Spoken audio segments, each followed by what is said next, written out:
Welcome everyone to the second week of the March of Mega Man, and this time around we have a play it through of Mega Man 6 brought to us by Capcom.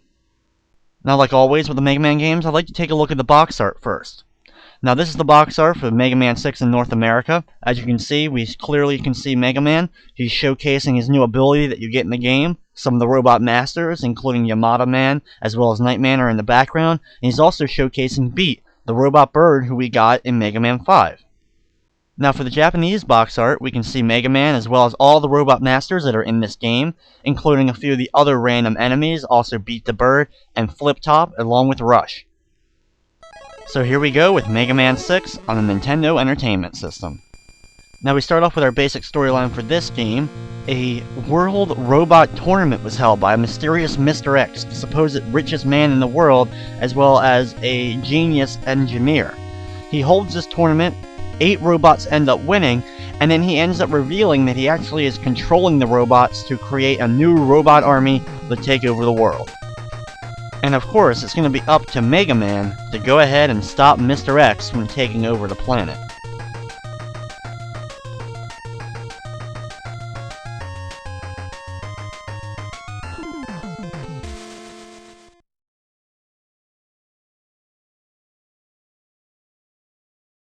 Now with our title screen, of course we have our game start and password, and we can see the Earth in the lower right corner, signifying that that's our main goal. As in Mega Man 5, our main goal was to find out why Proto Man, our brother, was causing all that havoc.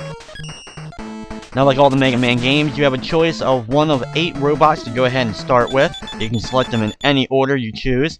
However, there are some differences in this game from some of the other Mega Man games, especially the earlier ones. The robot bird Beat does return. Now in the last game, we had to collect 8 letters in order to finally get him. However, in this one, you only have to collect 4 letters. But to collect them, you must go to the real boss room of 4 of the Robot Master stages, those being Tomahawk Man, Yamato Man, Nightman, and Centaur Man. Each of those levels contains one of the letters. Now to get it, what happens is, you have 2 Robot Master layers instead of just one like you're used to in the game. There's the normal one that you would normally find, but then if you take another secret path, that's where you'll locate the real boss room, where you're not only going to get the boss power, but also one of those 4 letters. Now the core gameplay of Mega Man 6 pretty much remains the same amongst all the other Mega Man games. We still have our charge up ability that we gained in Mega Man 4, as well as we have our slide ability that we first saw in Mega Man 3. Now in this run of Mega Man 6, I chose to start with Blizzard Man. Now just like all the previous Mega Man games, each Robot Master has one weakness that you get from defeating one of the other of the 8 Robot Masters. Now Blizzard Man has one of the classic weaknesses. There's another Robot Master in this game named Flame Man, and of course, he gives you a flame ability. So that ends up being the weakness against the Snow Robot Master known as Blizzard Man.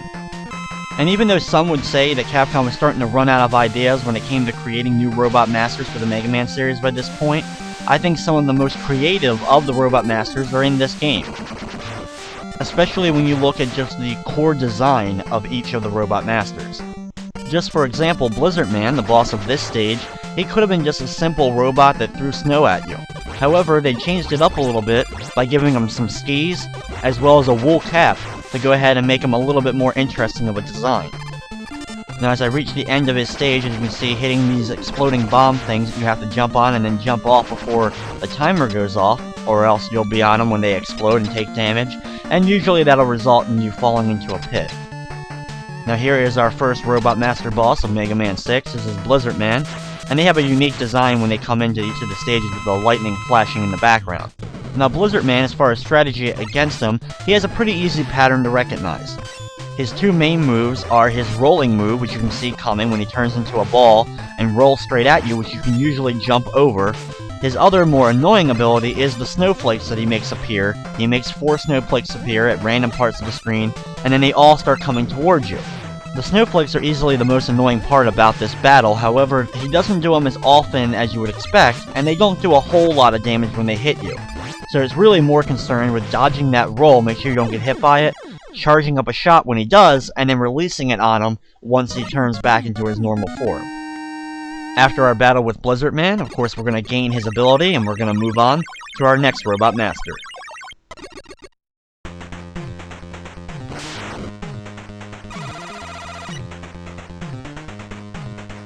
One of the coolest things about this game is that they added that you actually get to see the ability in action when you gain it. You see not only Mega Man change color, but you also get to see him using the ability a little bit, so you have a little bit of a preview if you've never played the game before. Now as we move on to our second Robot Master, I've gone ahead and selected Plant Man. And while I do find the Plant Man design pretty cool, changing the robot into the flower, however, he ends up being a really overdone boss. He ends up pretty much being another one of the clones of the Woodman formula, having a circling amount of whatever going around them, and then throwing the shield at you when they try to attack you. We've seen it also from not only Woodman, but we've also seen it from Starman, Skullman, and now we're seeing it again with Plant Man. Now as far as his stage design and difficulty goes, it ends up being a pretty average stage at first. You have basically your normal forest setting that we've seen in multiple of the other Mega Man games, as well as just other Capcom games, but there is a little bit of uniqueness as we go later on into the stage. Now here's our first of like the big mid-bosses of the Mega Man games, the classic mid-bosses, where you have the black screen behind them and just you against the big boss. I always seem to take at least a little bit of damage when doing battle against that big stone Goliath. However, he doesn't do a whole lot of damage to you with his normal shot, so just stay back and keep delivering full charged up blasts when possible to take him out. Now at this part of the stage we see the introduction of some springs as well as some more spike stuff going on to be a little bit of a hazard before we go ahead and have to face another one of the stone Goliaths. And even though this is a different battle, it's pretty much going to be the same strategy. Charge up a full shot, jump up and deliver it to him right before he ends up hitting me. He only does a little bit of damage, but it can start to rack up. There's no point in trying to speed through him or go through him. Just stand there and take a little bit of damage and just keep delivering shots when possible. Now when we reach this part of the stage, we have to get used to the springs a little bit more, and we also have some pitfalls that have fish that jump out of them, and the introduction of these different platforms that when you shoot them, they open up for you to be able to stand on. I do think it was a pretty cool idea having the little pellets of health located in the center of the flowers in the background. Just a unique design there by Capcom. Watch out for the fish as we continue to spring over to each of the platforms. Watch out for the enemies. Don't make the jump until you're positive that you're not going to be hit by one of the enemies, so you don't accidentally take a fall into the pit. And then we move on to the Robot Master layer of Plant Man.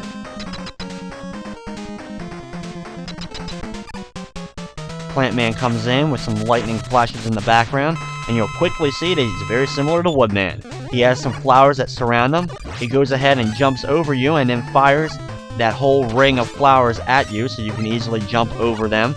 And then he pretty much stands there after he throws it to allow you to get a full charge or just a regular shot in to take him out.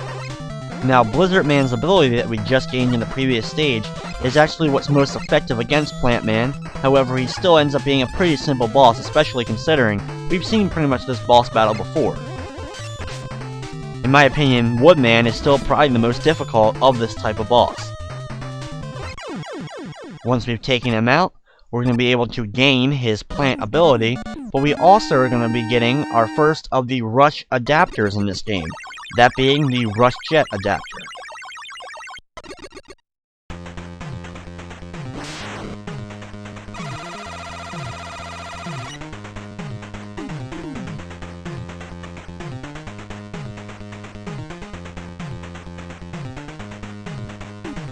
And with Plant Man defeated, I'm going to go ahead and move on to Tomahawk Man.